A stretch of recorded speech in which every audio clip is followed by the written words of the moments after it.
Welcome to everyone to the Pluralizing the Anthropocene conferences, and so today I'm moderating this session on the Anthropocene and the culture of flushing, and this is a great pleasure for me to play this role today. So just briefly, the notion of the Anthropocene spilled out from the geophysical sciences into the humanities, social sciences, the arts and the media, triggering a vast global debate on the future of human life on the planet. In the age of humans have become one of the most potent and geophysical forces in the planet, and their activities are leading to increasing environmental uncertainties. If the world once had the illusion of stability, it is now facing the prospect of trouble without end. But the Anthropocene is not just about the runaway world of environmental doom. It is also about overcoming disaster and catastrophe and creating new visions of hope and justice. The realities of anthropogenic climate change, species extinction, and sea level rise compel a reimagining of humanity's place in the world and an urgent rethinking of the dominant forces threatening the ecological balance of the planet. Using the term Anthropocene to refer to this new age of anthropogenic uncertainties has opened up a whole new field of multidisciplinarity and interdisciplinary conversations about human-environment relations in the 21st century, but it has also generated a monolithic understanding of the Anthropocene as a unified human experience. This framing of the Anthropocene around the universalizing species paradigm has homogenizing effect, and yet, not all humans are equally implicated in the forces driving contemporary human environmental crisis, and not all humans are equally invited into the conceptual spaces where these disasters are theorized or responses to disaster formulated. This second session of Pluralizing the Anthropocene will feature anthropological reflections from major figures in the humanities and the sciences committed to opening up the plural possibilities of ongoing Anthropocene debates of resilience, adaptation, and the struggle for environmental justice.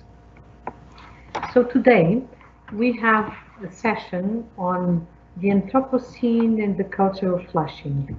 With us, we have Professor Gonçalo Santos. He's an assistant professor of social cultural anthropology in the Department of Life Sciences and a full member of the Research Center for Anthropology and Health at the University of Coimbra in Portugal. He held previous positions at the London School of Economics and Political Science, the Max Planck Institute for Social Anthropology, and the University of Hong Kong. His research on China explores new approaches to questions of modernity, moral subjectivity, and social and technological transformation. He is the author of China's Village Life Today from the University of Washington Press, and the co-editor of Transforming Plurality, University of Washington Press, 2017. He is the founder and director of International Research Network, Science Tech Asia, and a participant in the Initiative for US-China Dialogue on Global Issues Research Group on Culture and Societal, Georgetown University. We have also with us, and it is my pleasure to introduce you, ZHANG. She's a leading international scholar of contemporary China. She's an assistant professor of social cultural anthropology and the Department of Asia and International Studies at the City University of Hong Kong, and a member at the Science Tech Asia Research Network. She is interested in how individuals encounter, handle, and make sense of institutional and discursive changes through which social transformation is concretized in everyday lives. She is the author of Driving Toward Modernity, Cars and the Lives of the Middle Class in Contemporary China, Cornell University Press, 2019, and a number of articles in major peer-reviewed journals like History and Technology, City and Society, and Modern China, among others. So, please, Gonçalo. The floor is yours. Well, thank you very much, Helena. Let me take this opportunity to thank you publicly. I think without you, this series would have never come to reality. So thank you very much for that, and also for the generous introduction. Well, welcome everyone to the Anthropocene, a new geological era marked by significant human impact on atmospheric, geologic, hydrologic, biospheric, and other Earth system processes. In the Anthropocene, humans are not just a small part of something called nature. Humans have the power to make nature, and the impact of their activities in the planet is becoming increasingly visible from a geological perspective in things like radioactive material from atomic bomb tests, plastic pollution, increased carbon dioxide levels, and human-induced destruction of biodiversity. It is impossible to say what is going to happen in the next decades, but we can no longer act as if our actions do not impact on the future of the planet and of our species. There's still no consensus on the precise beginning of the Anthropocene as a geological era, but I think most scholars would agree with Paul Crutzen, the one who coined the term Anthropocene, that the environmental impact of the human planetary expansion reached new levels with the rise of the modern industrial world, which led to an important turning point in global environment relations. I don't want to get onto debate on which term is better. At some point, I think that these debates on terminology are not very productive. Should we refer to the Anthropocene as Anthropocene or instead Capitalocene, acknowledging the role of capitalism in the changes in patterns of human-environment relations that led to the current environmental crisis? I take the position of Donna Haraway in the sense that whatever term you favor, and there are many out there in the market of ideas, you know, whichever term you use is fine, because you know what's really important is to address the changes in human-environment relationship. On this stage of pluralizing the Anthropocene earlier this year, we had Anat Singh presenting her new collaborative project, Feral Atlas, and this project makes it quite clear that, you know, of course, the way we got into this mess has an historical dimension. The making of the present environmental crisis was gradual, and it was shaped by a number of historical events that changed in a big way what could happen afterwards. This is what Anat Singh and her collaborators call Anthropocene detonators. The beginning of the Industrial Revolution in the 18th and 19th century was one such detonator. But there were other detonators both before and after. The effects of these detonators are spatially and socially heterogeneous, and this means that each context and each collective has its own situated experiences of anthropogenic processes of environmental degradation. A good way to make sense of these dynamics of environmental degradation is to follow the material effects of particular infrastructures. I'm using again the term favored by Anat Singh. That is land, water, and atmosphere transforming projects, large-scale projects of transformation of nature. In this paper, we look at a particular infrastructural building program emerged with the rise of the modern industrial world. We argue that one of the best ways to capture the shift to the current era of increasing anthropogenic environmental uncertainties is to look at the development of the modern flush toilet and the wider waterborne system of waste disposal supporting its operation. This technological system was first developed in Europe and North America during the 19th century, and it subsequently traveled to many other parts of the world, becoming a key component of the fabric of everyday life in much of the modern world. Today, it is largely assumed that this hydraulic system of waste disposal is one of the basic requirements of a modern urban setting and one of the symbols of modern society. And there is no doubt that the development of this waterborne system of waste removal was a major historical achievement in terms of public health and sanitation, because it saved many lives and made crowded urban living possible. But there is another less well-known story to tell about the globalization of this remarkable socio-technical system. It is a story of increasing environmental tensions. At the time when the world is facing an environmental crisis of gigantic proportions, it is no longer clear whether it is a good thing to continue using water as a medium for the disposal of waste. From an environmental perspective, flushing away the problem does not solve it. It only compounds it by moving it to another place and turning it into someone else's problem. The introduction of sewage treatment technologies from the 60s onwards was meant to solve the problem once and for all by creating a circular economy of sewage. But this never really happened, and the flushing sanitation system continues to place significant strains on global and local ecologies. Let's revisit the history of this remarkable infrastructure.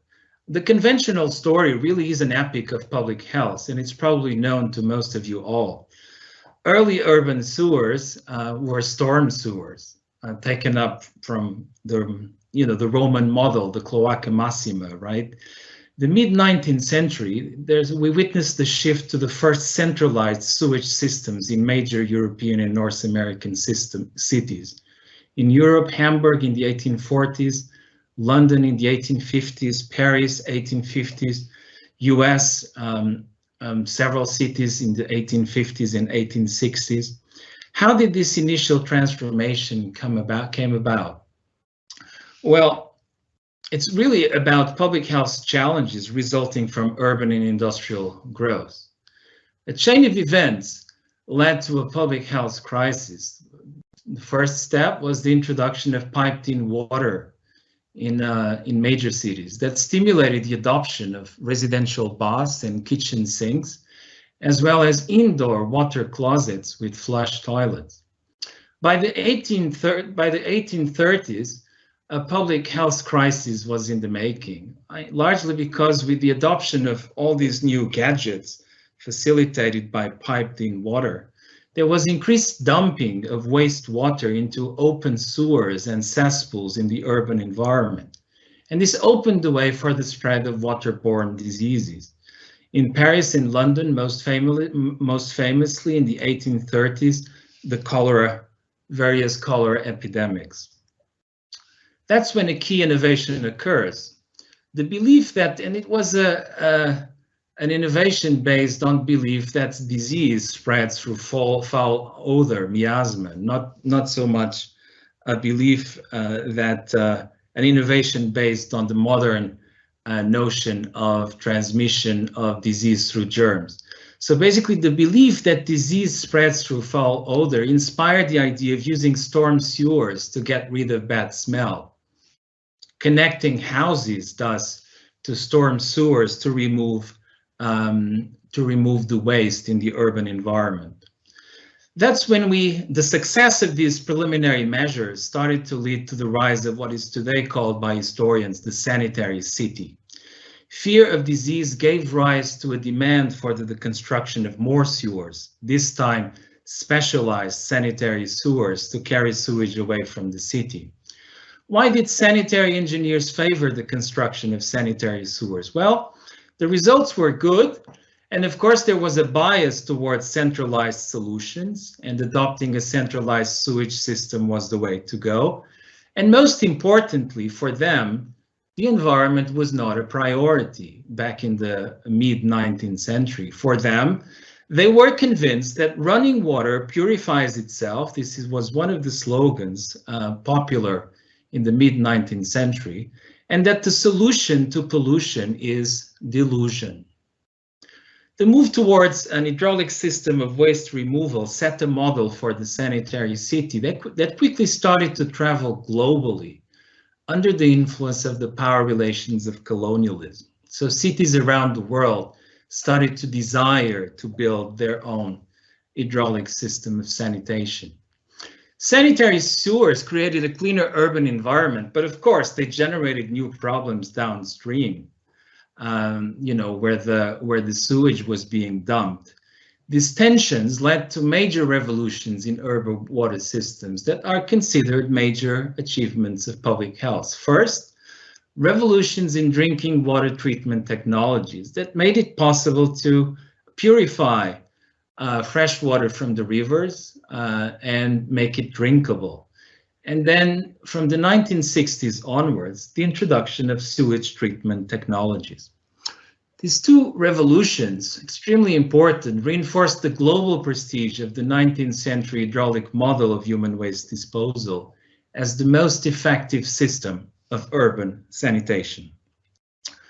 We would like to attempt to tell here an alternative story about this infrastructure.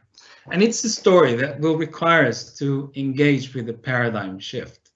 A paradigm shift that will take us from public health, from thinking only about questions of public health, but thinking more about questions of the environment.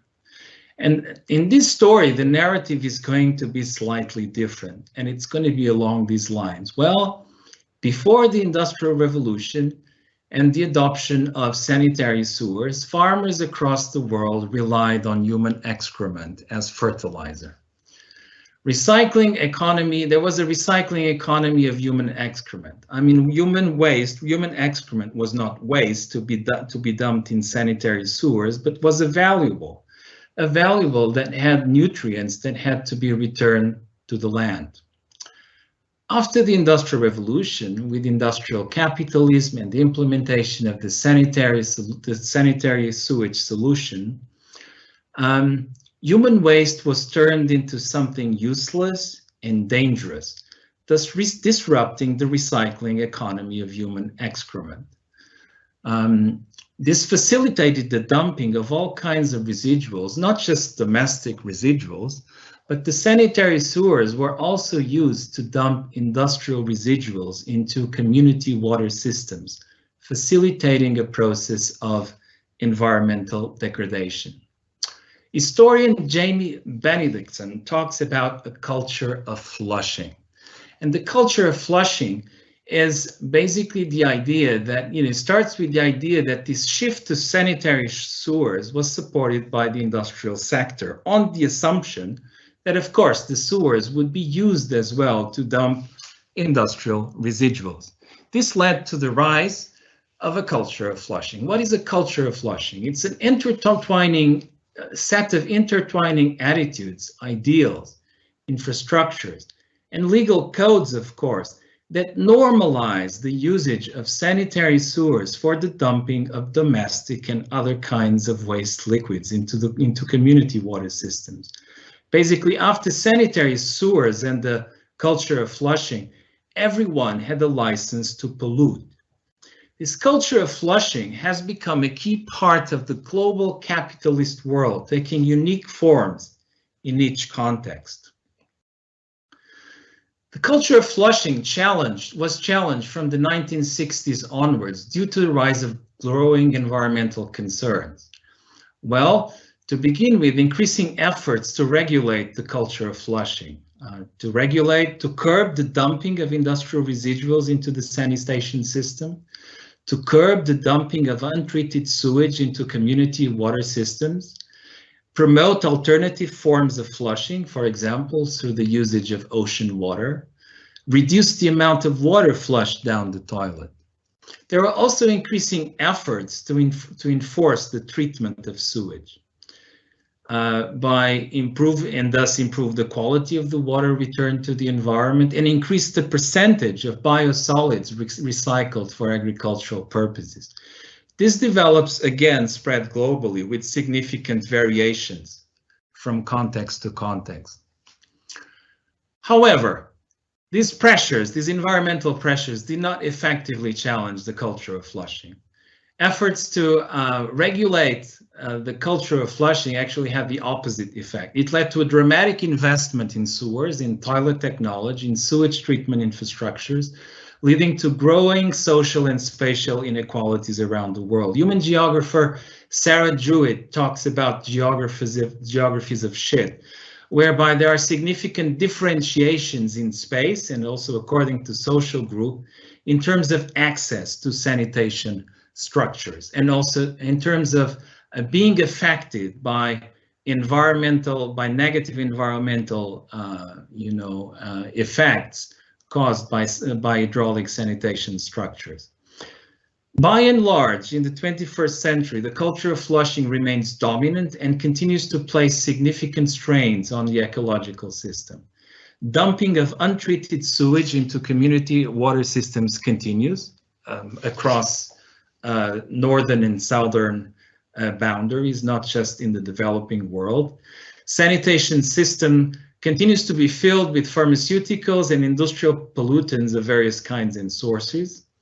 Sewage treatment technologies are, of course, very costly and have limited results. Recycling is limited. You just have to visit your sewage treatment plant next to your, if you have one next to your home, to be initiated into the limitations of sewage treatment technology. Even when sewage treatment, the best sewage treatment is available, meaning tertiary sewage treatment, a significant part of treated sewage is incinerated or put in landfills. Moreover, efforts to reduce the volume of flushing had limited global effects. We're now reaching a point in which the culture, it's becoming clear that the culture of flushing has not been dismantled. We're still living in a world in which people have and institutions have a license to pollute, and continues to be a key component of the global capitalist economy. So the challenge now is, how can we reinvent the culture of flushing to make it more sustainable? In the age of the Anthropocene, what do we do with land and water resources as a significance that did not have in earlier times, when sanitary engineers talked about the solution, argued that the solution to pollution is dilution? Should we really continue promoting the culture of flushing? How to move beyond it?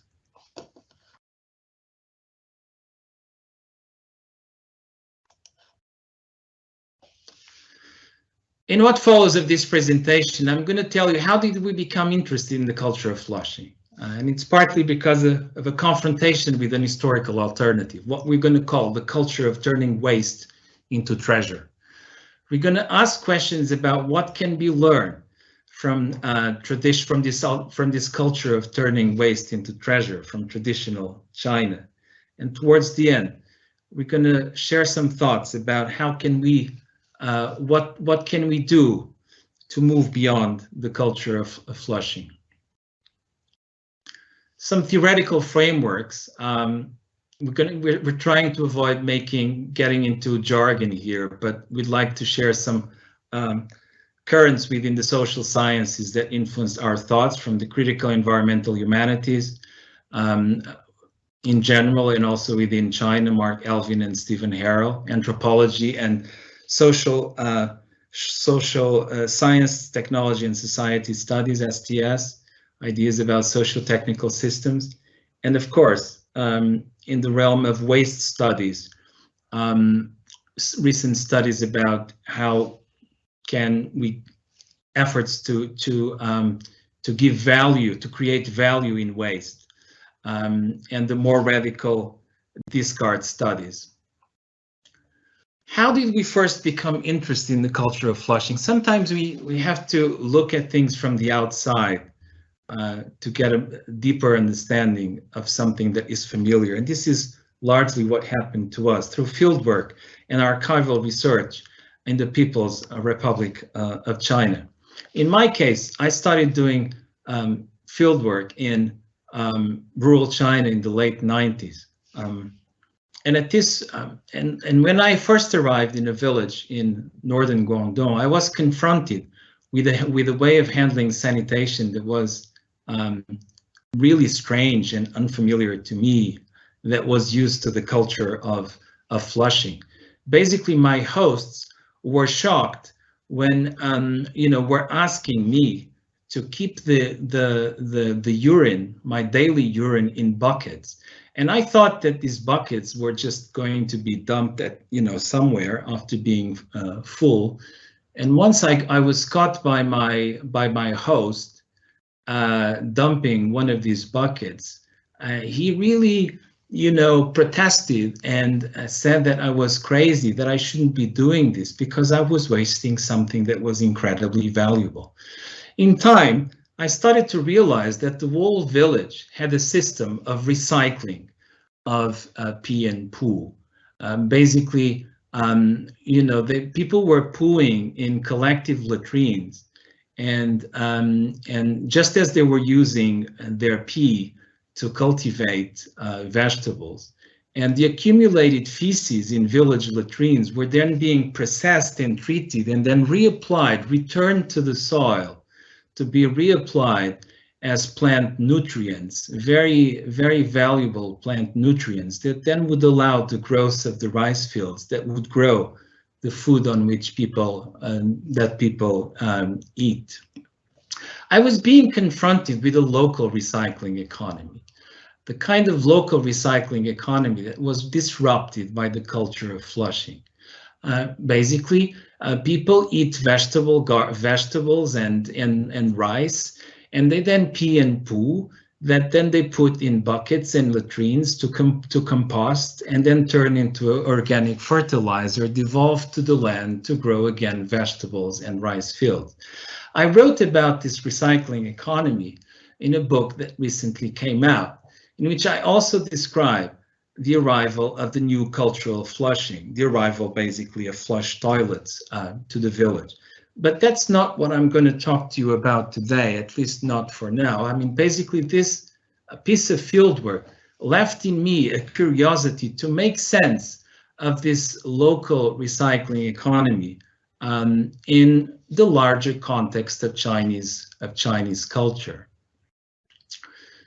The villagers were not recycling their pee and poo, just like cosmopolitan urbanites today in major metropolis are, you know, creating pee cycling economies, for example, out of environmentalist ideals.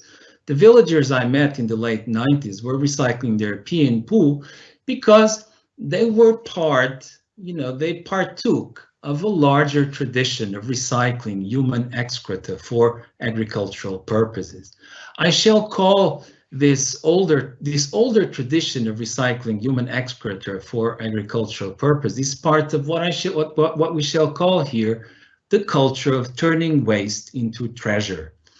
Unlike the culture of flushing, the culture of turning waste into treasure promotes and normalizes the recycling of various kinds of waste materials, including human excreta, for the purposes of agriculture.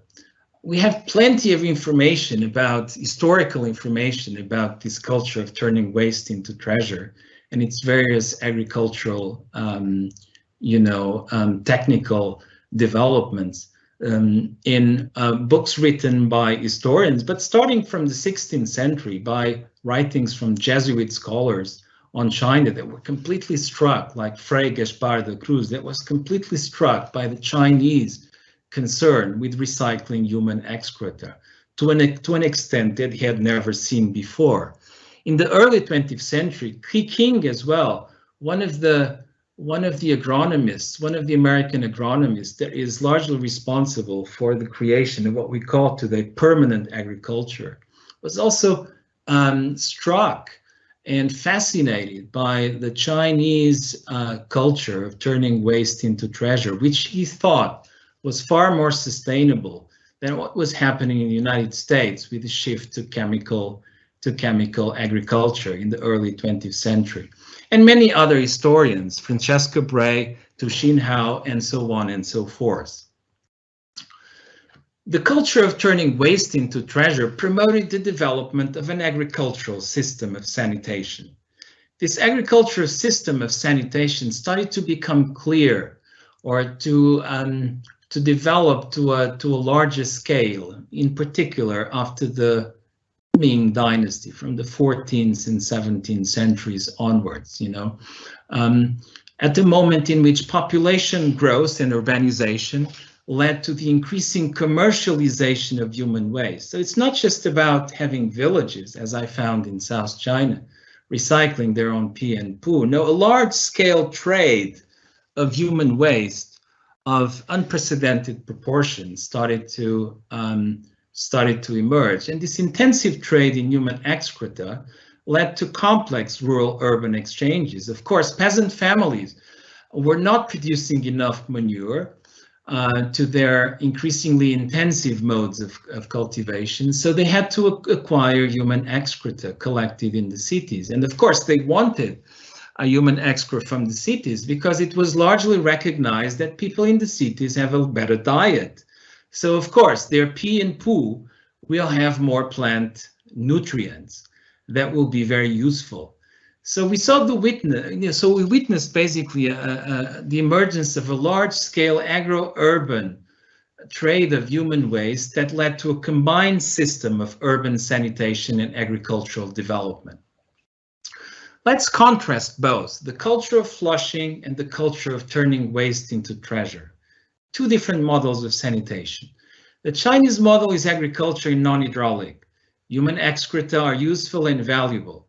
Excreta must be collected and returned to the soil to improve its strength.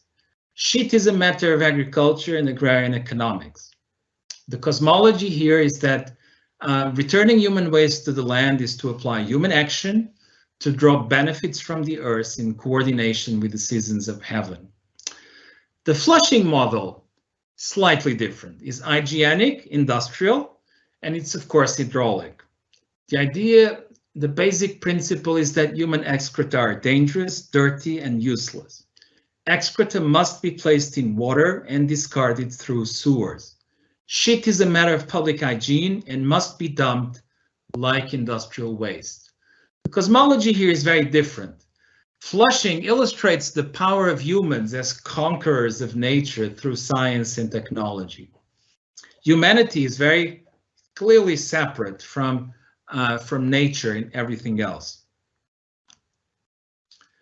So what happened to the Chinese model after the collapse of the imperial period, of the imperial order?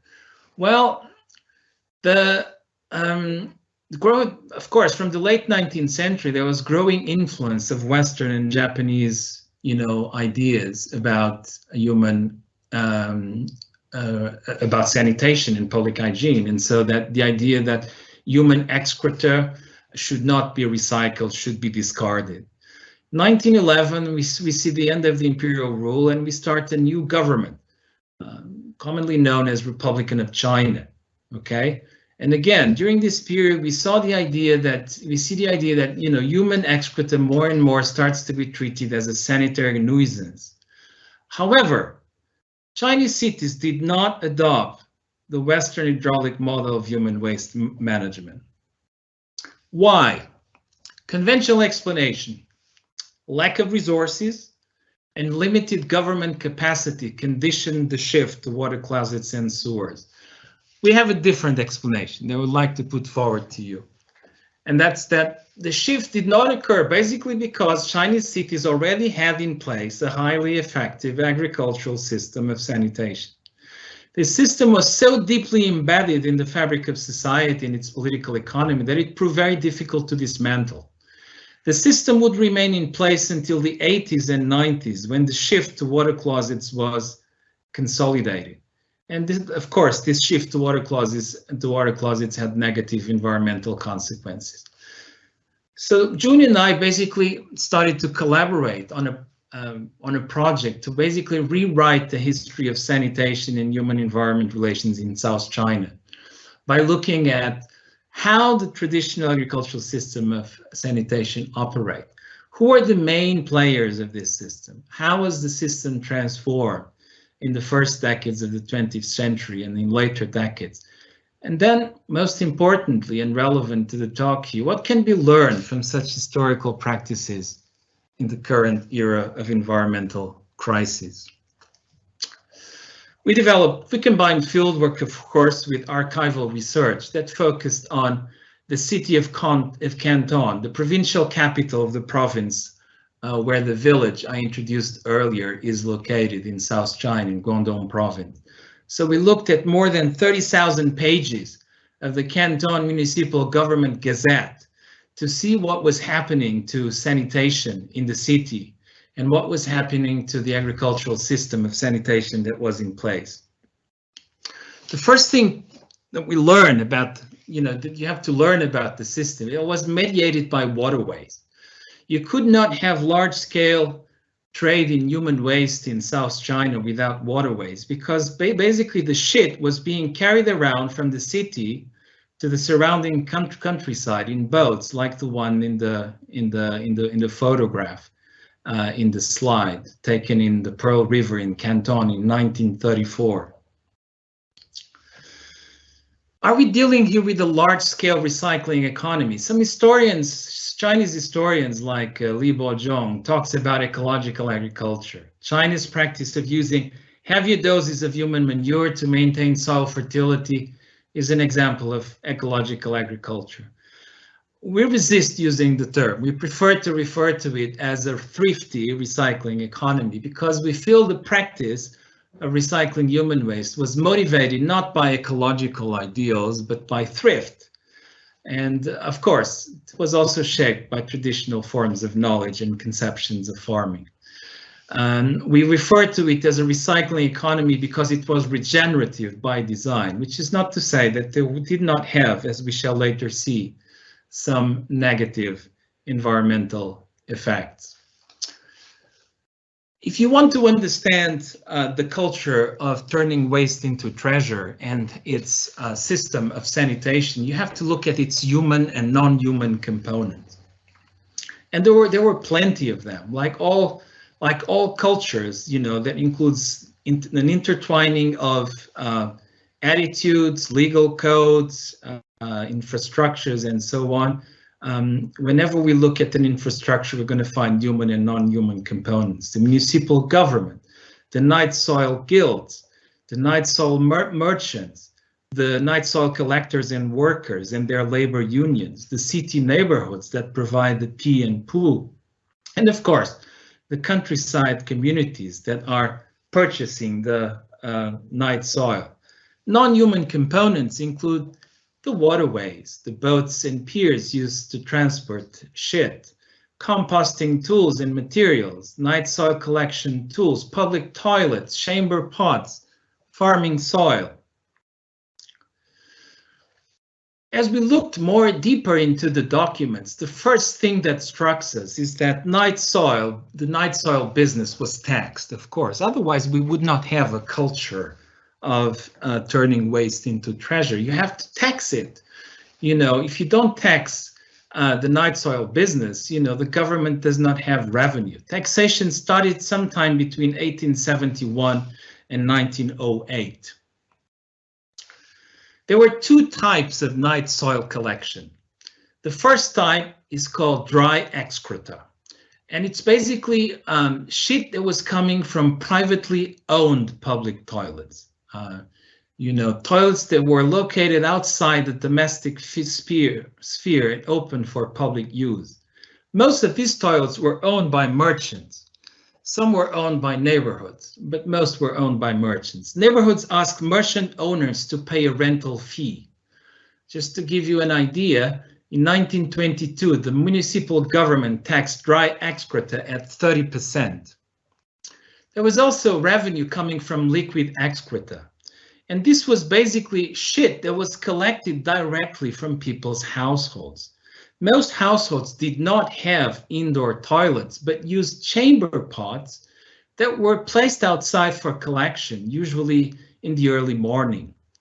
Collectors or their employers had to pay household neighborhoods for the right to collect night soil. In 1922, again, the municipal government taxed liquid excreta at 50%.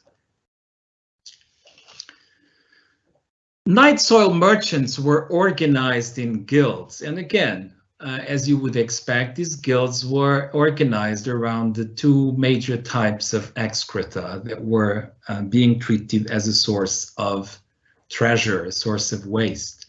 So you had a guild for the dry excreta business and a guild for the liquid excreta business. The key functions of these guilds were that they provided trade regulations, negotiated with administrators, and they sometimes assumed functions like collecting tax on behalf of the government, that they passed then to the government. They mediated between the government and the neighborhoods.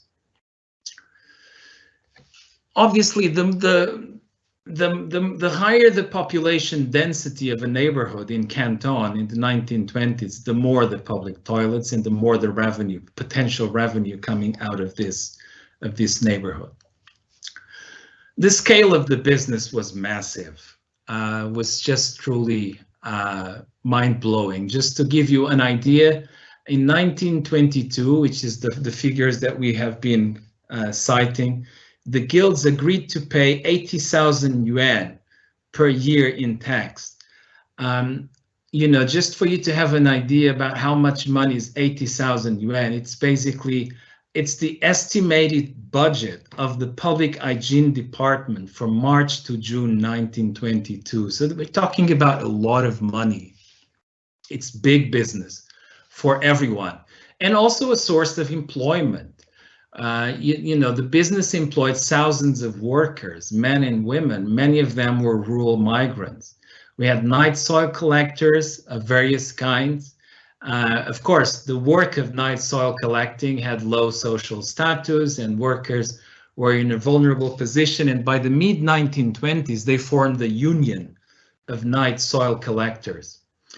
Boats, piers, and waterways were also key components of the night soil trade. Without these non-human components, we could not have the infrastructures of night soil recycling of early 20th century China.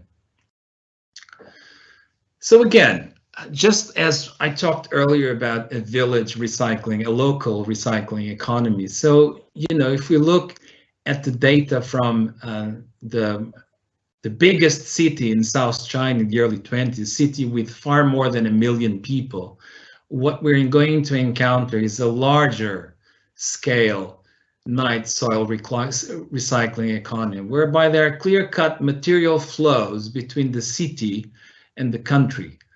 The city provides night soil, therefore plant nutrients to the country folks, and in exchange, country folks provide food grown with that night soil back to the city as well. They pay for the night soil. We can talk about the hierarchies embedded in this recycling economy, but you know, nevertheless, these hierarchies do not erase the fact that we're handling here a recycling economy.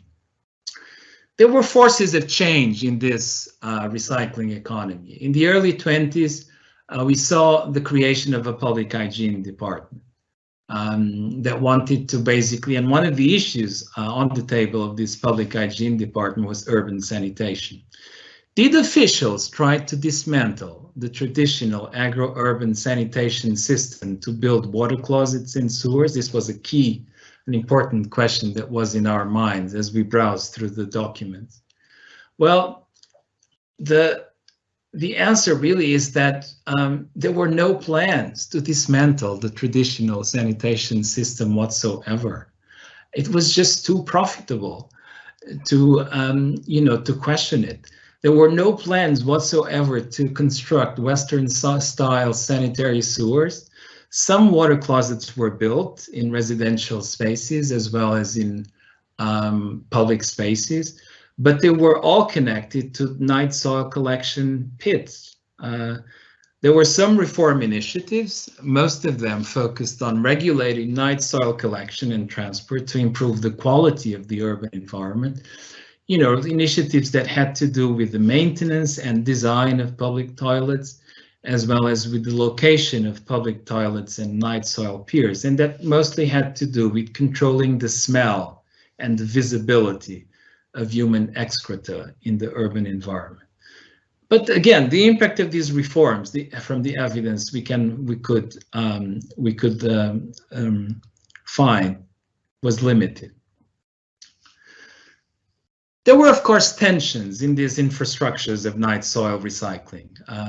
You know, the system is not static, with so many actors pulling in different directions, so many interest groups and stakeholders. And we found evidence of some of these tensions that sometimes escalated into direct confrontations. For example, in the 1920s, after the formation of labor unions of night soil workers went on strikes. And you can imagine that Canton went into chaos. It would be as if, you know, a key component of the infrastructures of human waste removal was not functioning. So in 1930, the municipal government decided to do something to increase its control of the night soil recycling industry and prevent situations like that occurred in the mid-1920s to happen again, which left the city in a situation of chaos. That's when they implemented what we call the franchise system, centralization through granting a franchise. So they eliminated all these multiple players controlling the business. You know, the role of multiple merchants, shit barons and their guilds and so on.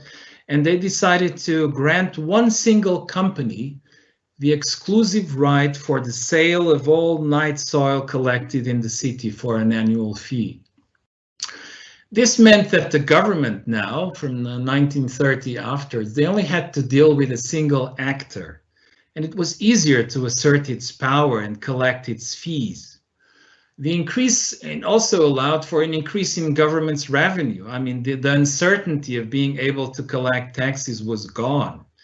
And, you know, the government was also more capable of implementing sanitary reform initiatives, such as professionalizing hygienic workers, night soil collection workers. This transformation was crucial to enable subsequent changes towards further centralization when the communists came to power in 1949. Mao was also very ambivalent. I mean, he played with the idea of shifting towards the culture, the Western style culture of flushing. But he ultimately favored keeping in place the old agricultural system of sanitation. But this one had to be nationalized and collectivized, of course. And so in the 1950s, 1960s, what we start seeing is the emergence of a non-commercialized public system of agricultural development and urban sanitation run by community workers, by socialist community workers. We also see the implementation of public health reforms of night soil collection and transport. You know, the Patriotic Health Campaign for China Studies scholars, this is well known, 1950s onwards. And of course, we see, you know, during the Maoist period, as the country expands its industrialization program, it's flirting with the Western/Japanese culture of flushing also increases. And the central government starts to build sanitary sewers in some cities, quite often in connection to the management of industrial waste, as you would expect. Most urban homes did not have water closets. The new nationalized, collectivized system of night soil collection had its celebrated night soil workers like Shi Chuanxiang, the national model worker in 1959, whose celebrated line as a selfless hero of sanitation was, "I'd rather be dirty myself so everyone else can stay clean." The urban system of night soil collection was significantly expanded and modernized between the 60s and the 80s under Mao. I mean, it wasn't really you know, it wasn't discarded. I mean, this is what's remarkable about it. You know, contrary to what it's commonly assumed, the system remained in place well into, even after the death of Mao in 1976.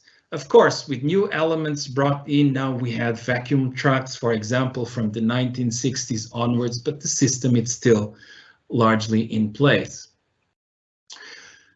Big changes start to occur in the 90s with the beginning of reform and opening in China and its engagement with the global capitalist system.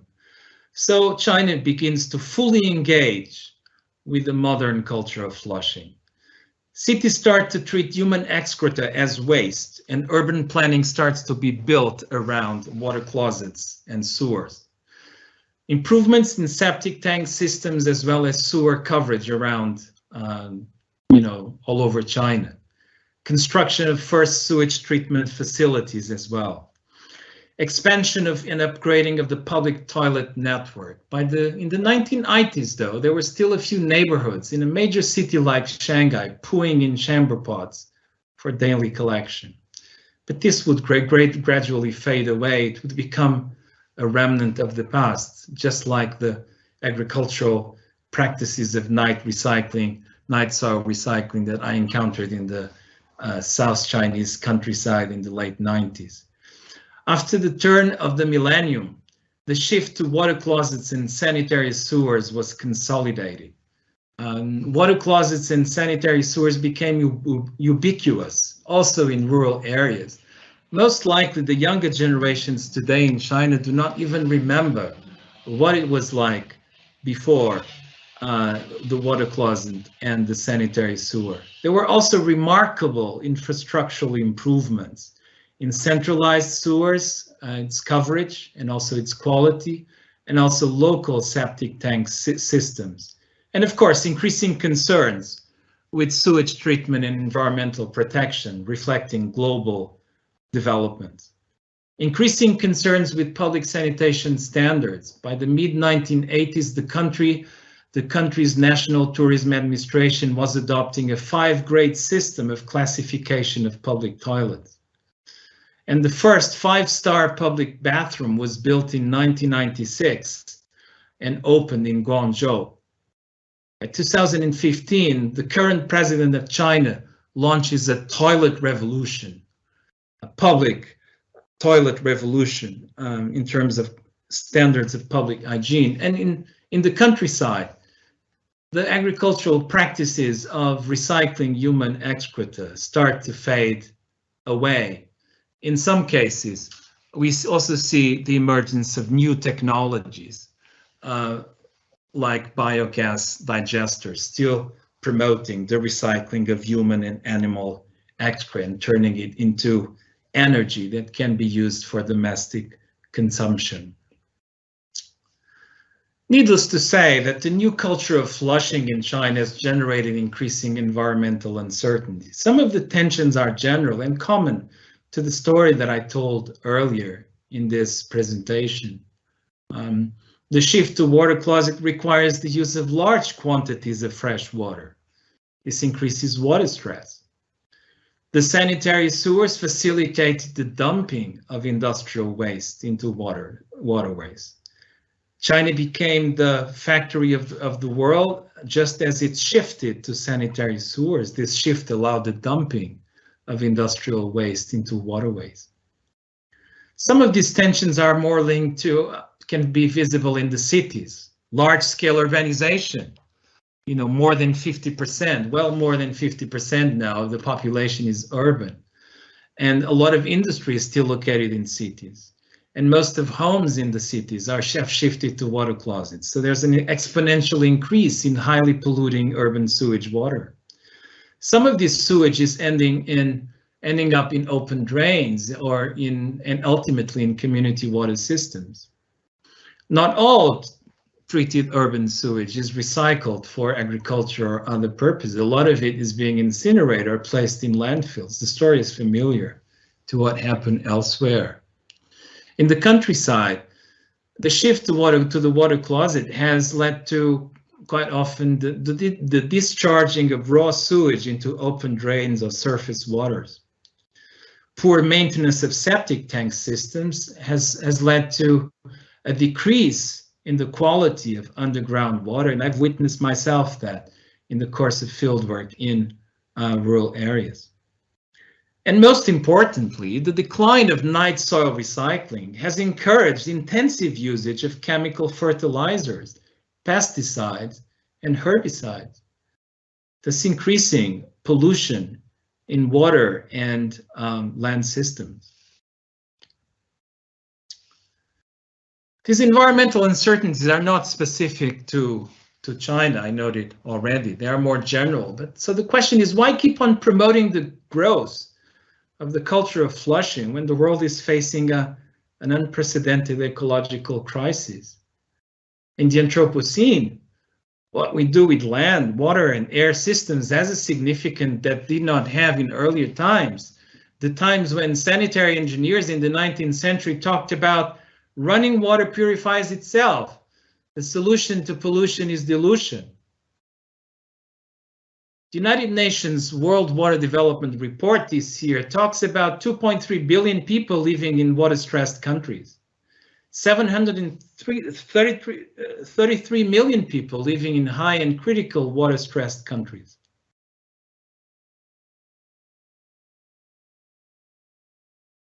We have to acknowledge that although the shift to water closets and sanitary sewers has brought many benefits, if we want to bring in the environmental perspective of Anthropocene discussions, we also have to accept that it has also led to increasing environmental uncertainties.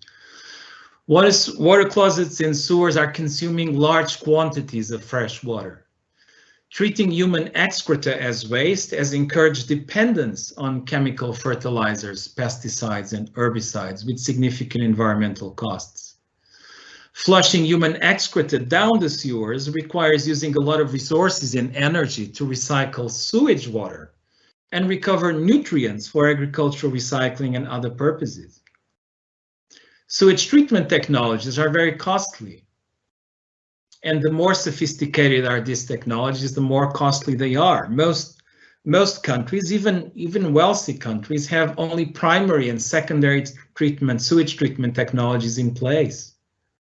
And whenever the system is overloaded, a bypass function is activated and sewage is dumped directly into community water systems. Whenever sewage treatment technologies are put in place with to its full extent to the tertiary level, they also have limited efficacy because the sanitation system obviously is not just carrying human excreta, but all kinds of residuals, including industrial residuals with known and unknown risks. Increasing awareness that investing on water-powered toilets and sanitary sewers may not be the best way to solve the global sanitation crisis. More and more, even at the level of public policy officials, intergovernmental agencies, there is a sense that we have to move towards another revolution in urban water systems. Organizations like Bill and the Melinda Gates Foundation are promoting the Reinvent the Toilet change. And look, the toilet of the future, the toilet of tomorrow, according to such new developments, is not just a toilet that is hygienic. It's a toilet that uses little water. It's a toilet that is cheap and easy to install. In other words, it's a toilet that is engaged with promoting a recycling economy, devolving nutrients to the land, and at the same time diminishing the extent of environmental pollution. We're talking about a change of civilizational paradigm. I mean, moving beyond the culture of flushing will not be easy. Of course not. It wasn't easy in China to move from the culture of turning waste into treasure into the culture of flushing. Why would it be easy to move from the culture of flushing to whatever culture emerges in the future to handle with the current environmental crisis? We have to understand that the culture of flushing, despite all the nice environmentalist talk, continues to be a key part of the fabric of contemporary throwaway economies. The rise of sanitary sewers, what it did is to effectively institute a license to pollute, not just at the domestic level, but in the public sphere in general. Whatever actor has a license to pollute. The culture of flushing gave the political economy that shapes our lives, industrial capitalism, the means to create value through an economy of waste. The culture of flushing is basically a part of the more general culture of waste promoted by capitalism. And this general culture of waste, the key assumption is that nature is cheap. To use Jason Moore's law of cheap nature. You know, it's a cheap resource and it's a cheap way of externalizing costs. The assumption is that resources are infinite. And the assumption too is that there is a strong belief in the power of science and technology to conquer nature and solve all problems, including the problem of pollution. Never mind that most problems are solved by creating new problems downstream. The assumption too is that humanity is apart from everything else, is at the center of the world. It's an anthropocentric cosmology.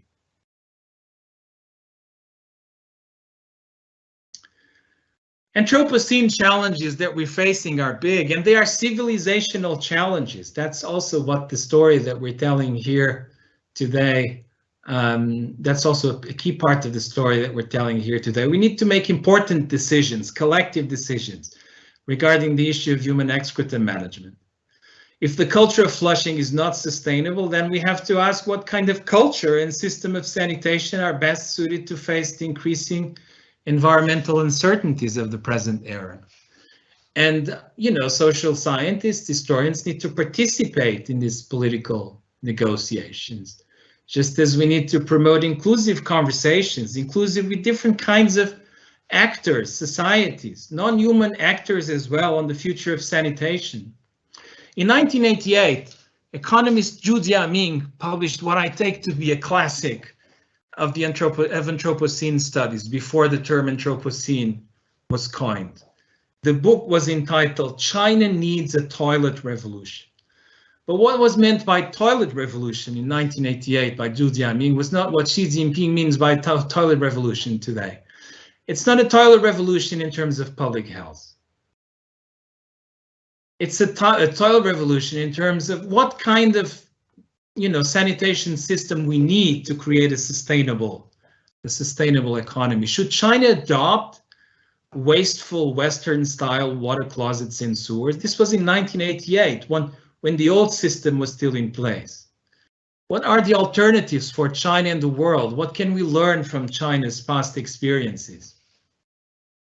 Well, global environmental activists are turning to Chinese historical practices like the system we described today to argue that recycling human dung together with animal dung is the key, not just to sustainable farming, but also to improve existing sanitation systems.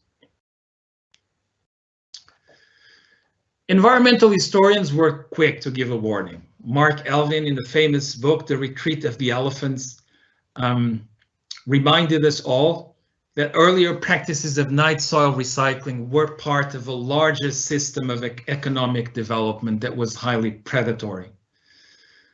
He describes the history of traditional China over several millennia as a shift from a state of abundance of ecological riches to a resource-strained complex of ultra-intensive garden farming and handicrafts.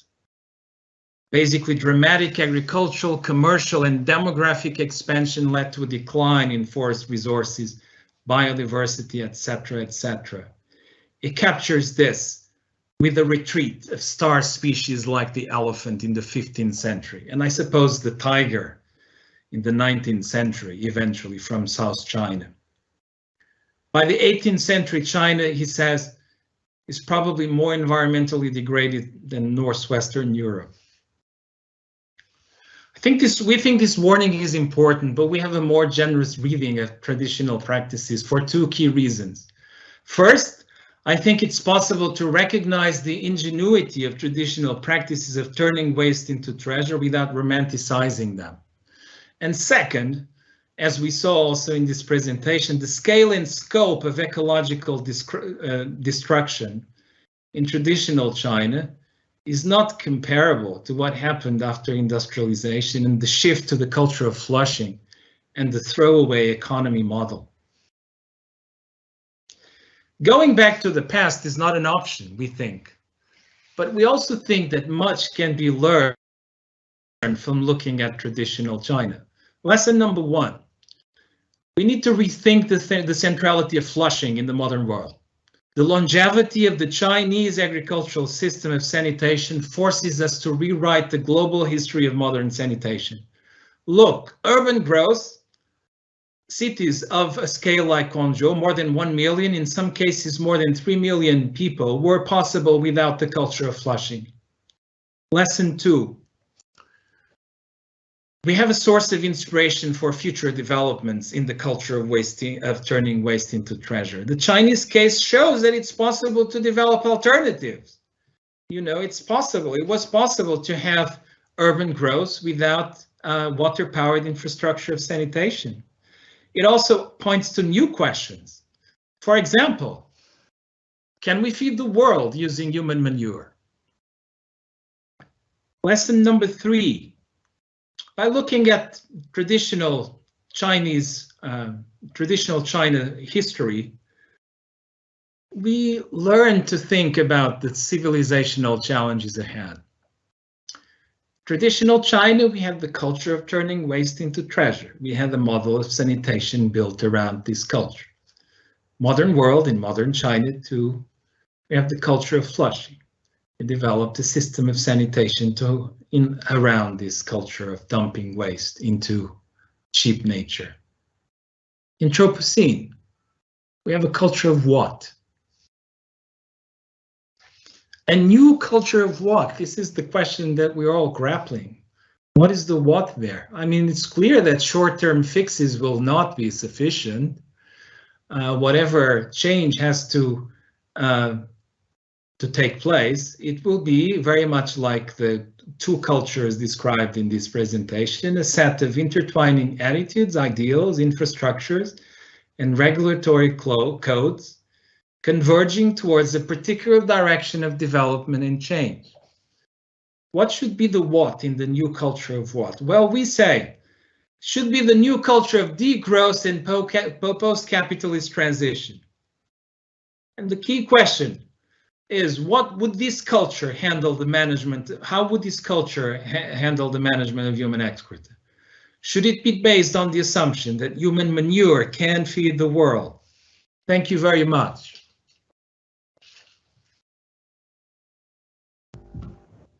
Thank you, Gonçalo, for this interesting and challenging and inspirational talk. I really enjoyed it a lot. As an ecologist, I was thinking, well, this is like this turning waste into treasury, as you called it. And I was thinking that typically, well, one of the strongest narrative in the discussions on the future and ecology is circular economy. In a way, we are talking about circular economy. It is turning waste into treasury. And I was really challenged by your talk, and I have a number of questions, but I think that I should give the floor to ZHANG and ask her if she would like to comment in the anything that Gonçalo, because he mentioned your book and the studies you are doing in promoting the south of China. I don't know if you'd like to add any comment to the Gonçalo's talk, or do you follow me? I have difficulty to understand. Okay. Yes, there's technical questions. I cannot unmute myself just now. Okay. Can you listen to me now?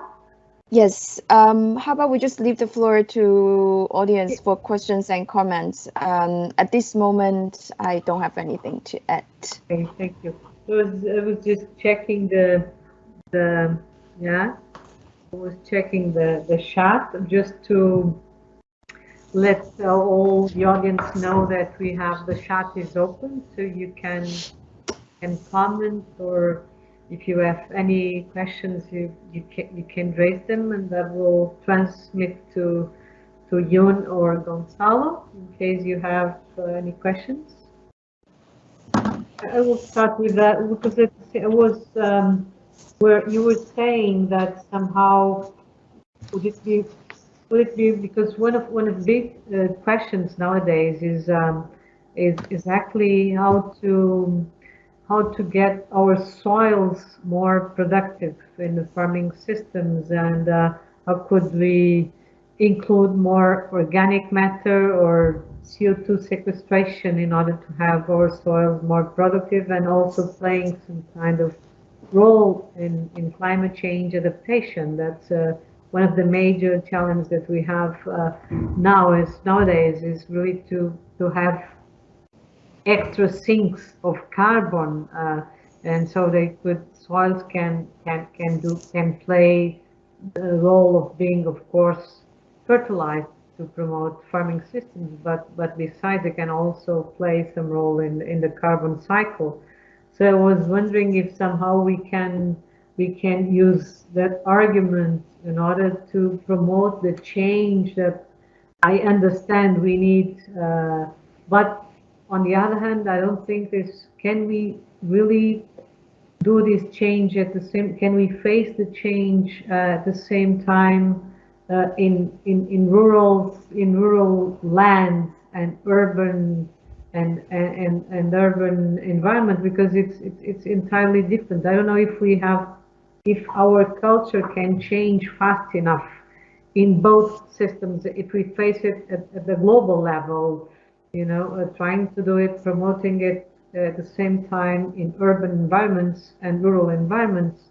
Or is it possible, is it worth to think on this change in two distinct situations, or is it worth to do it that way? Or because I think this is one of the most interesting talks I've really had a chance to hear over the last, I mean, because that's I mean, maybe because I'm a biologist and that's my traditional audience.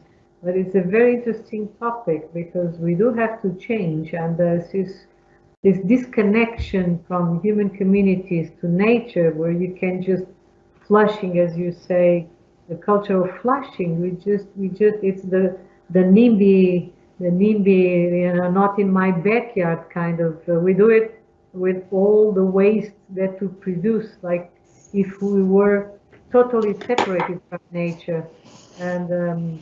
So indeed, we have to change this. We have to reconnect with nature somehow, but it's a fact that the way how we face waste, and even the kind of waste you were debating is like if this waste is also part of the our preventing diseases. Like if I have it close to me, I will get diseases. My health condition will get worse. So this the number of narratives that can be part of the discussion, but indeed it's an extremely relevant kind of topic. We have started exporting everything from that we don't know how to deal with. So I'm sorry, maybe I was waiting for some questions in the chat. And if not, we just go ahead, and I would like to ask you if we could, for example, connect this to this idea of reconnecting to nature and at the same time adapting to climate change. This culture of flushing, let's say. I don't know. It's just it's really challenging, and yeah. Yeah, I mean, I think. I don't know, June, if would you like to respond first to Helena? Sure. To go ahead. Yes. You know, I have some thoughts. You know, I have some thoughts that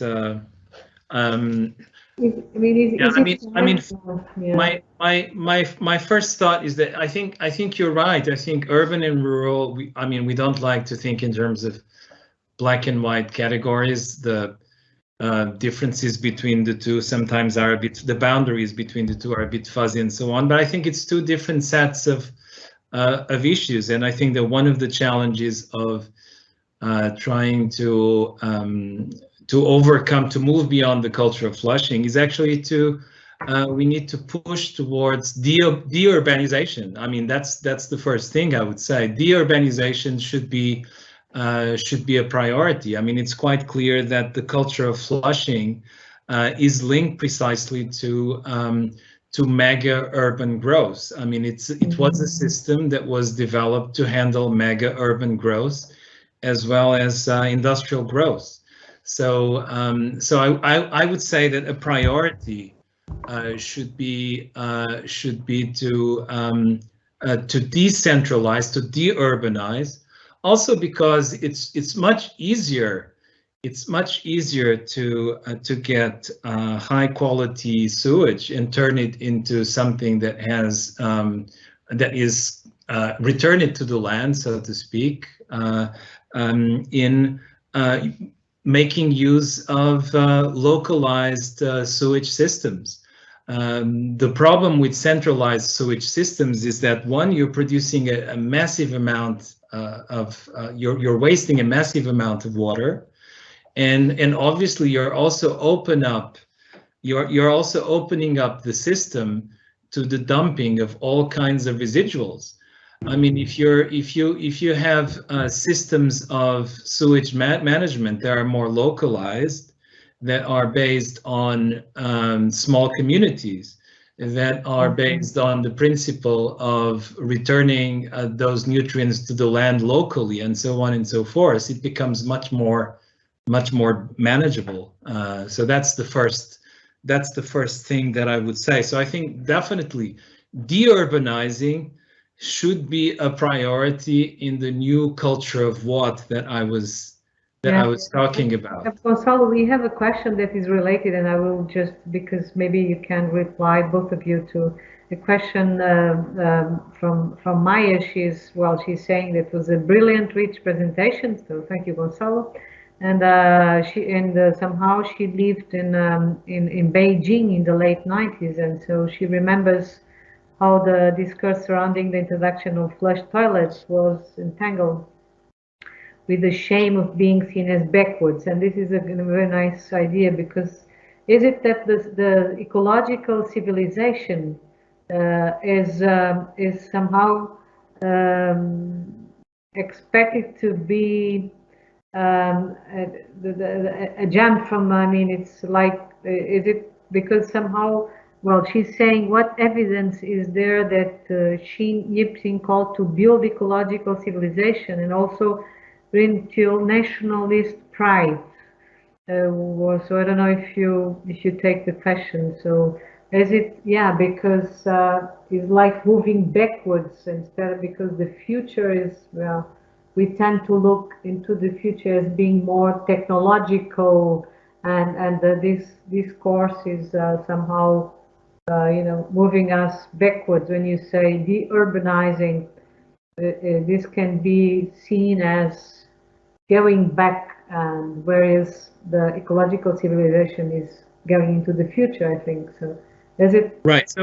So Maya is asking, so June, maybe you take this question. Maya is asking, the shift to the flush toilets was built into this sort of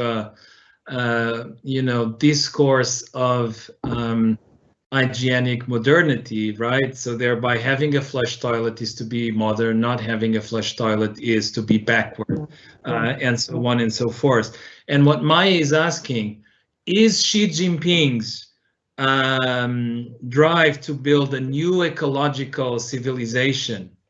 Is Xi Jinping addressing this issue and questioning the civilizational, the civilizing value of the flush toilet, and possibly even pushing towards moving back towards the earlier model of the early agricultural model of sanitation. What's your take, June?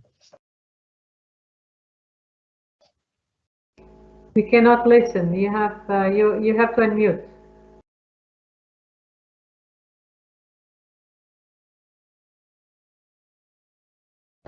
Cannot hear you. Yeah. Now yes. Yes. Can you hear me? Yes. The technology is very confusing here. It automatically unmute me. No.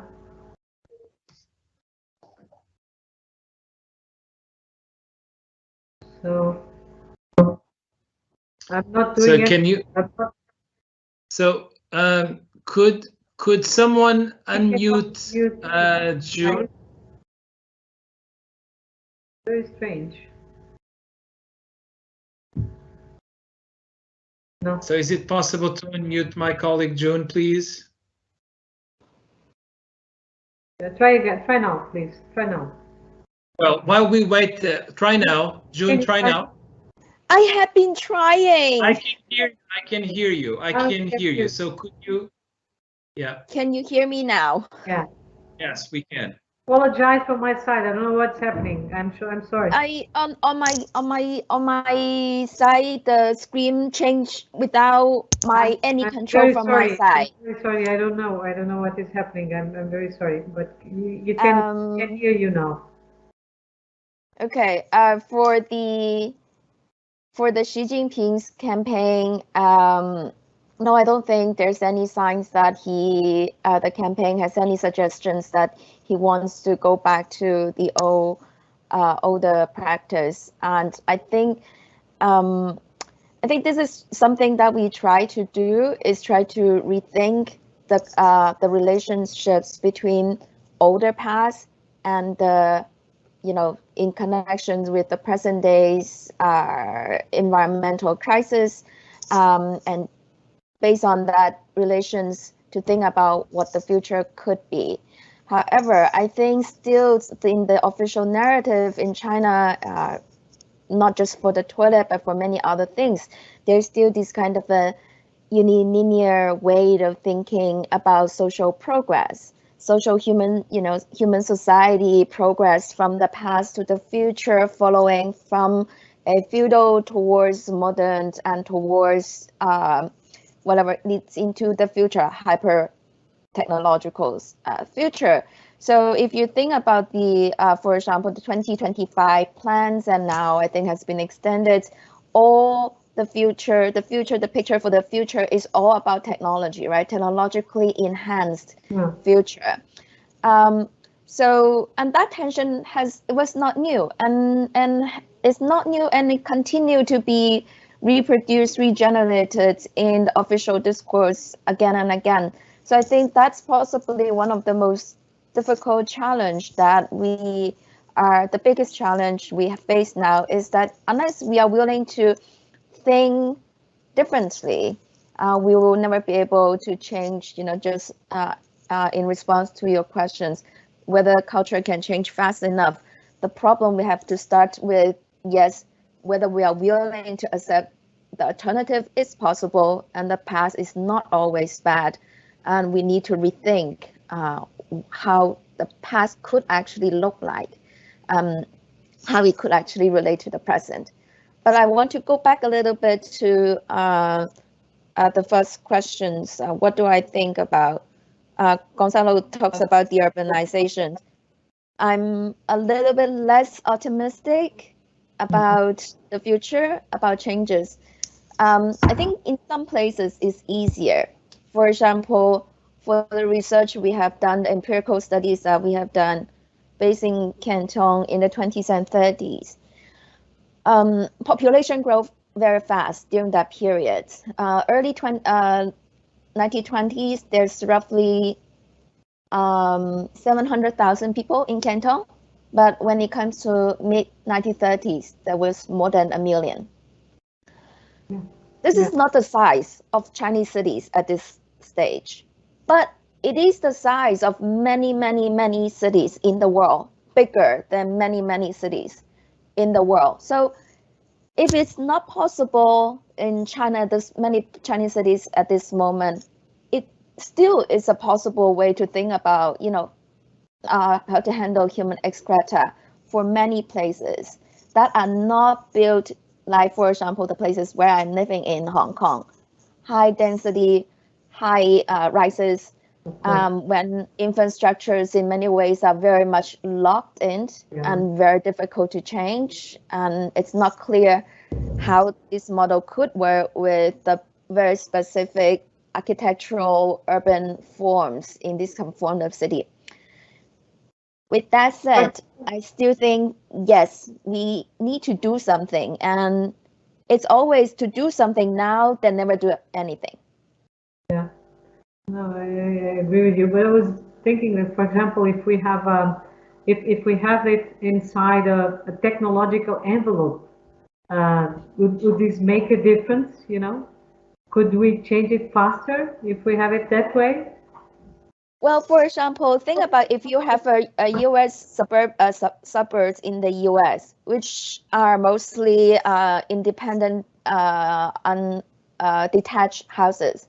To change from a flushing toilet to what we actually talked about, the more recycling economy, it's actually much easier than, for example, changing that design in the sewage and toilet design in present-day Beijing.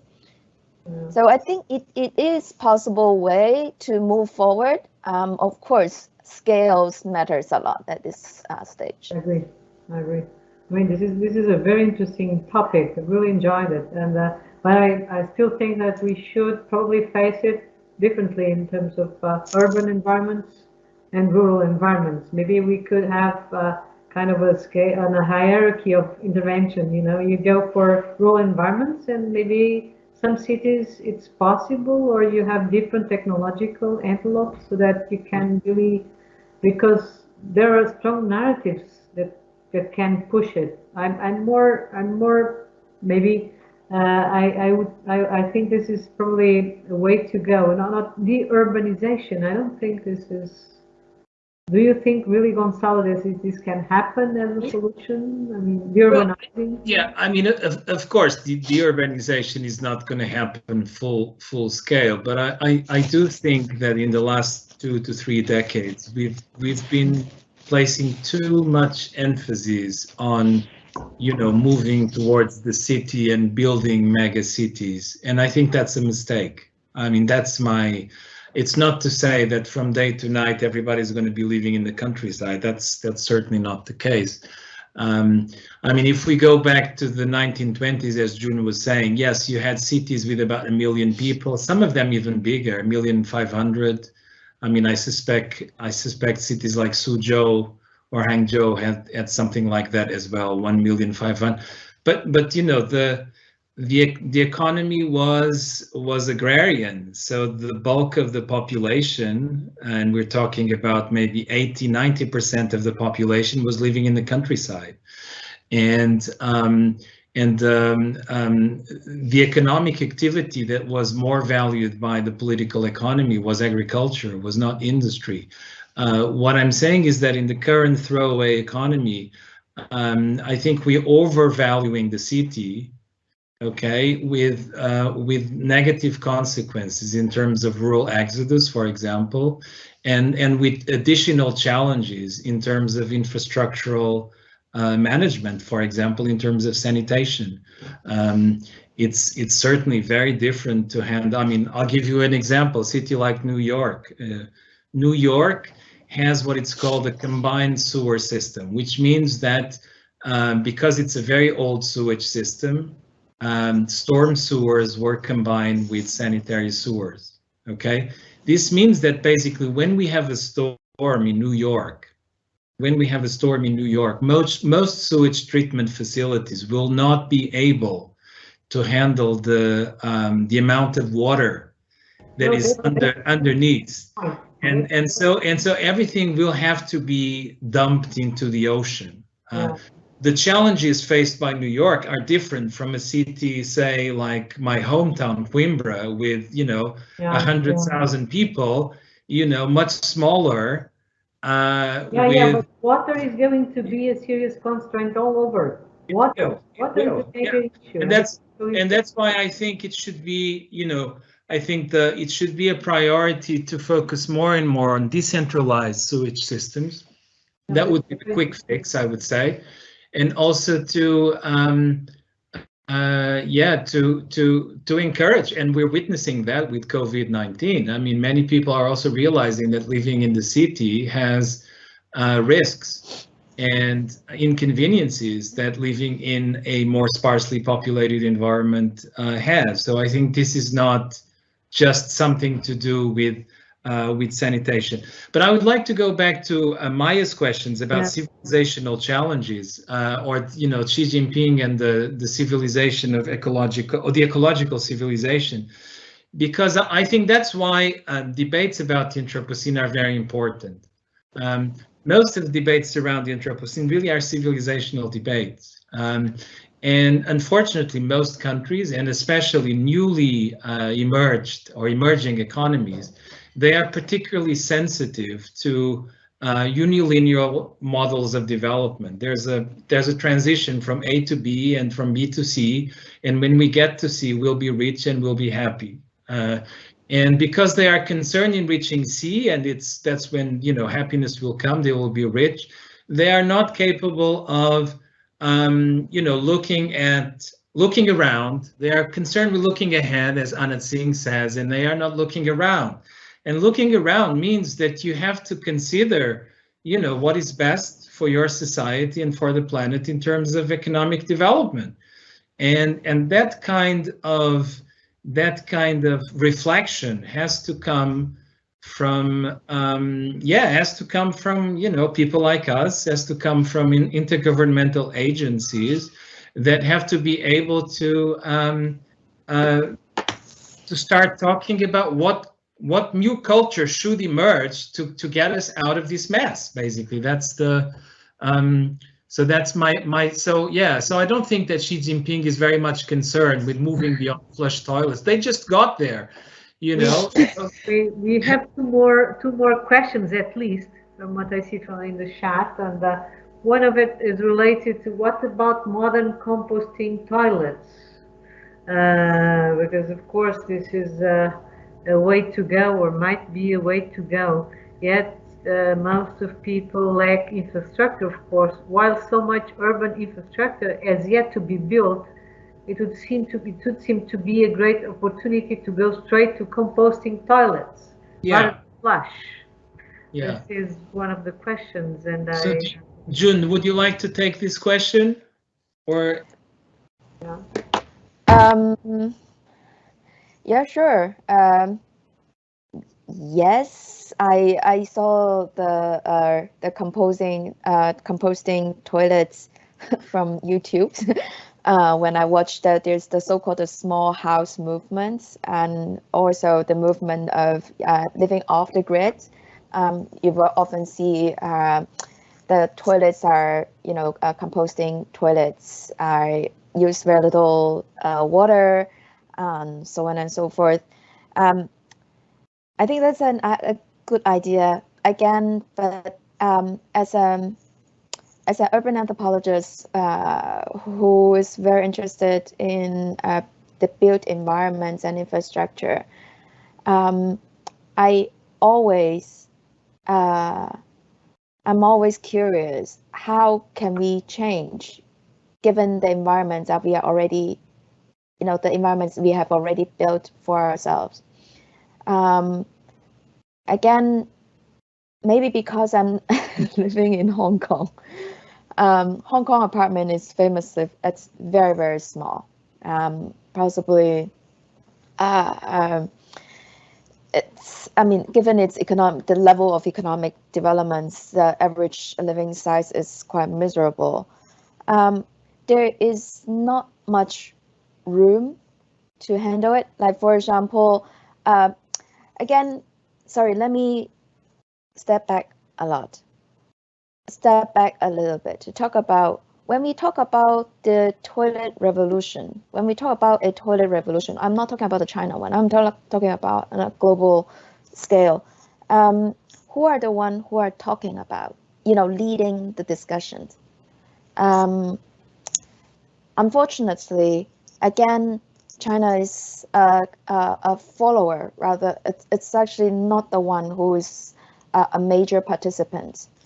I'm a little bit sometimes skeptical, but even critical about some of the movements, some of the inventions, not because they are not good, but the fact is, again, how are we going to, some of those composting toilets, they are practical when you live in certain environment, certain built environments. It's great, it's easily put in there.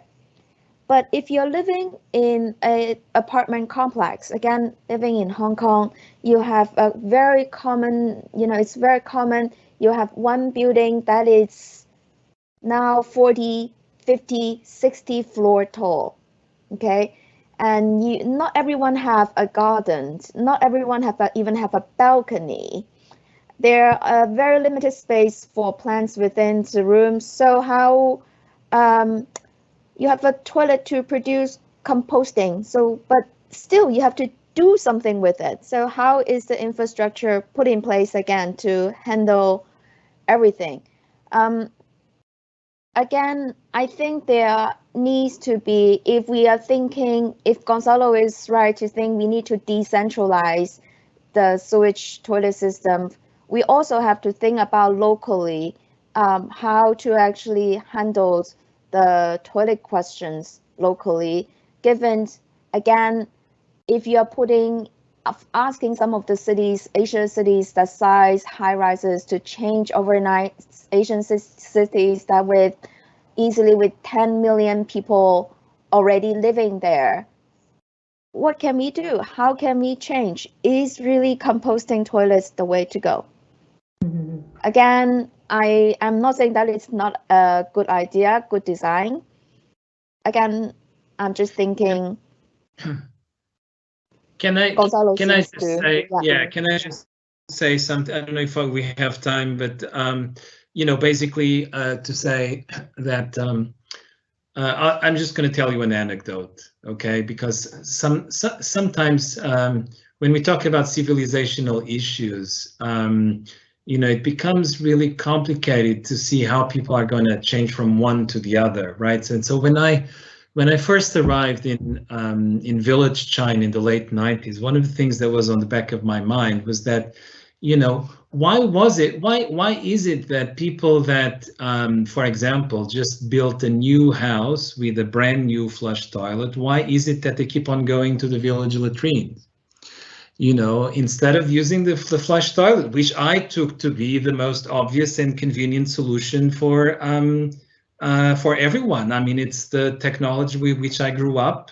It's the solution that I take to be very convenient. And so, I mean, I really, it was mind-boggling. I had to go around and, I had to get to a point in which I had to simply accept that habit and culture plays a huge role in shaping the ideas of people and what they think to be right and what they think to be normal. I mean, I just had to accept that, because for those people growing up in an environment in which, shit is treasure, I mean, for them, obviously, flushing is not the option.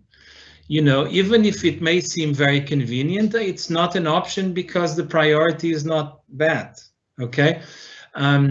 So are composting toilets the way to go? Are they practical? Of course, they're not going to be practical. That's not what we're used to. Not just in Hong Kong, anywhere. I mean, I think everybody that is used to using a flush toilet will not want to use a composting toilet. Just like everybody that is used to using a car running on gasoline will not want to shift so easily to an electric car. The infrastructure is going to be different. And in the electric car, the infrastructure is not even in place. The same for composting toilets. The literature on composting toilets points out that the most successful cases of shifts to composting toilets are in small communities, like, ecologically minded communities that are able to create composting toilets, small scale composting toilet infrastructures. that kind of works. Large scale, it's not going to happen because the change has to be, you know, very wide. It has to include all kinds of different things, and infrastructure has to be built. I mean, it won't happen from day to night. It's not easy. That's the, you know. As we are running out of time, but we still have 2 questions. I don't know if with it, if we can ask you very briefly. Then one of the questions is, well, again, the presentation is fascinating and the research is important in many ways. If we look at the issue of sanitation from a non-human perspective, is sanitation a human-centric issue? Does an answer of the culture of what in the Anthropocene requires rethink sanitation, as suggested in the presentation, as also a non-human? So and that connects to the next question. Is this research connects intimately with the lagoons of shit from intensive animal agriculture, pig farming, and contaminating groundwater, and play a critical mediating role in the ability of, well, so what do you think of all this? Could we, because of course this is all environmentally connected, and so I don't know if you, because we don't have time, so if you'd like to answer, both of you, and just end the talk, I would like you to maybe with maybe Yun, you could start, or Gonçalo. You can again. You're off. Okay. Again. So let me just, I think that's one of the most challenging questions. You know, how do we bring the non-humans to the, you know, it was very interesting during the current pandemic. You know, we saw that coming up in news reports from all over the world of, you know, the presence of, you know, the COVID-19 virus in the sewage system, and how that suddenly marked certain areas as more dangerous than other. I think that's a very important point, because the truth is that, you know, one of the things that this sanitation, this culture of flushing and the hydraulic sanitation system has created is a lot of unknowns. A lot of unknown associations are taking place in sewage, and these associations can lead to all kinds of you know, end results. I mean, the associations are not just between living beings, also between matter. I mean, for example, fatbergs in the sewage as a source of sewage pipe clogging. You know, the fact that so much fat is inside the pipes, that fatbergs are generated to the point that it becomes that the pipe becomes blocked, and sometimes even bursts. Okay, so these associations between human and non-human components, living beings and non-living beings, you know, so also between they are fundamental. And they are also a key aspect of pollution, because, you know, one of the things that discard studies scholars argue, and I think very rightly, is that pollution is uneven. It depends really on the perspective. You can have certain levels of contamination in the water that are deemed by science to be safe for human beings, but they are not deemed to be safe to other living creatures, just like the coral reefs that you know, one of the members of the audience is talking about in her question. So yes, I think it's crucial to bring in non-human components to thinking about sanitation. That should be part of the new culture of what in the Anthropocene. Yeah. I agree. Thank you very much to both of you, Yun and Gonçalo. It was a great pleasure to moderate this session with you, and thank you very much for this kind invitation, Gonçalo. And thank you very much. Have a nice day, and we expect you to join us in the next. Well, would you like to say something before? Okay, Gonçalo, please go ahead. The next Anthropocene talk will take place, I believe, on the 29th of November. And we are going to have Arturo Escobar and Marisol Lacadena talking about terricide. They will be talking against terricide, obviously. Thank you very much. Thank you. Thank you. Thank you, Ian. Bye-bye. Bye. Thank you.